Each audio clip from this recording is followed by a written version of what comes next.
Okay, I made a boo-boo. I forgot to turn on the camera a few minutes ago. Sorry.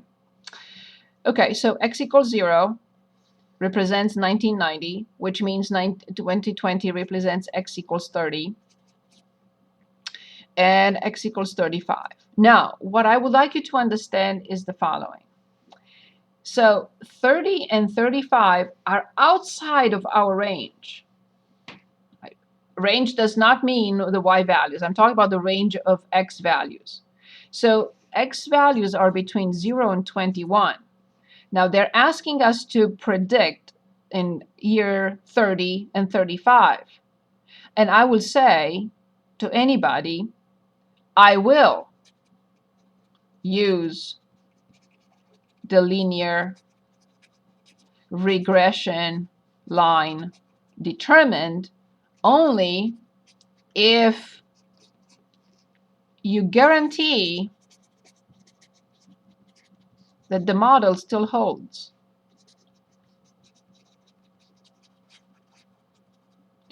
Is still valid. How do I know? I don't. So normally this is not acceptable. I can predict 11, the year 14, the year 19, the year 20, but predicting outside of this range of years is iffy. I will do it, but somebody has to guarantee that the model still holds. And look, a pandemic happened, so how do I know? How does anyone know? But assuming we want to plug in, right? Who could have predicted that one? Okay, so now because the function is there, the linear regression line is there already, all I have to do is just plug in 30 and 35. And I guarantee you that this is wrong because a pandemic happened in between. So y hat for x equals 30, they say it's 81.896 years. And for x equals 35, y hat is 0.434 years.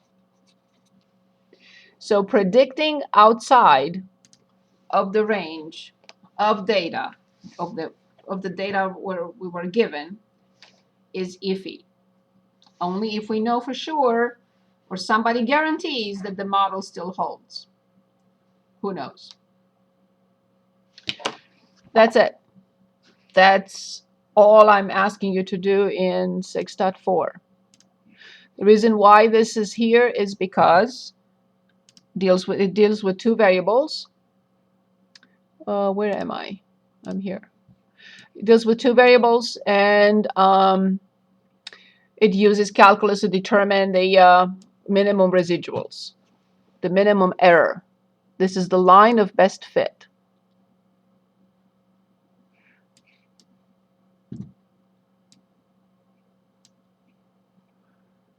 And we can look also at, but again, we have to plot and make sure that that is the situation.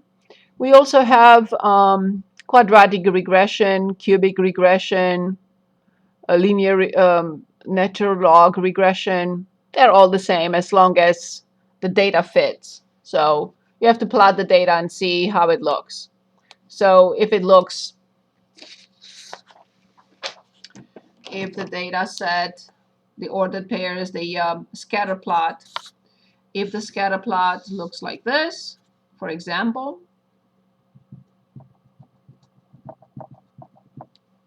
then it's potentially exponential. If it looks like this, it's potentially, right, quadratic. But once you plot, you use the correct model in the calculator. I'm happy with the linear regression model. Any questions on this? Any questions? Should I? be going over more of this chapter, this section on next Tuesday? Oh, we can do another example now. We still have time, sure. You want to? Just like, I'm trying to remember all the steps on the calculator. Okay, so let's look at something else. Okay. You want this one? Yeah, that sounds good. Okay, so let's enter 0, 1, 2, 3, 4. So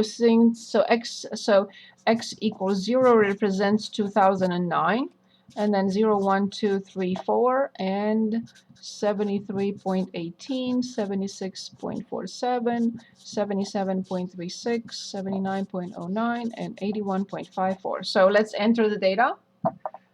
We go to Stat, Edit. So clear list L1, clear list L2, and we enter 0, 1, 2, 3, 4. This is a good repeat because, as I said, for a few minutes I forgot to turn on my camera. So 73.18, then 76.47. Once you worked on this once for homework, you'll have no problems. I think it's the easiest section of all. But we have to see it at least once or twice, of course. So look at the data from 0 to 4, from 73 to 81. So make sure that the viewing window is appropriate. So let's say -5 to 10. Oops.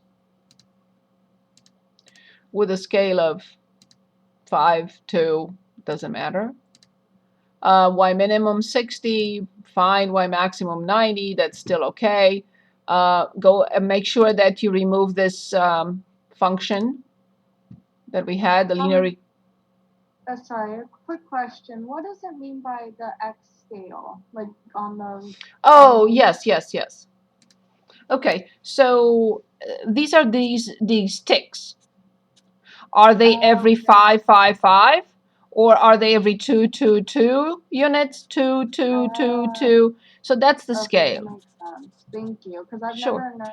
Yeah, because if they are like this, and if I want to read, I will not be able to read. But if I put, it's easier to read. That's all. You don't have to change it if you don't want to, but I recommend it. Thank you. Sure. Make sure you clear the previous linear regression line. And let's graph. Definitely looks linear. So the linear regression is there are techniques to verify that the linear regression model is an appropriate model, and not just like that. We plot the residuals. It's a theory behind it. It's not just that. But for the sake of the argument for calculus, let's proceed. And then you go to stat and calculations. Okay, and you choose linear regression. It's not quadratic, it's not any of other type, just linear. Okay, so you press enter with 4, sorry, choose 4, enter. List L1 is where X is, Y is, you don't have to use any frequency, but make sure, this is very important if you have this kind of calculator, not all of them have this feature. Select from variables, right here, variables, select Y variables, go to right once, and select function y1 or y2, whatever function you want. Select it, because then you don't have to type it in by hand yourself. The calculator will automatically save this in y1, the linear regression line. And then click on calculate. It gives you the slope as 1.934 and the y-intercept is 73.66. So the y-hat, the linear regression from which we can predict 1.934x plus 73.66. And it's already in the graphing calculator. It's right here in y equals. And when you graph, you will see the line. Okay, thank you.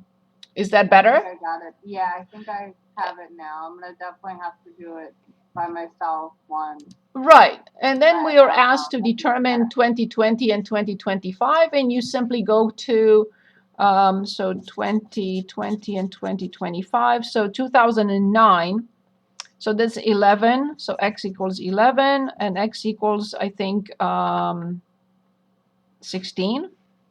So all you have to do is just go to second and table and punch in 11, enter, and 16, enter. Again, you should always be very skeptical, because the range, the initial range was 0 to 4. And they're asking 11 years later and 16 years later. And you have to say, wait a minute. Do you guarantee that the model is still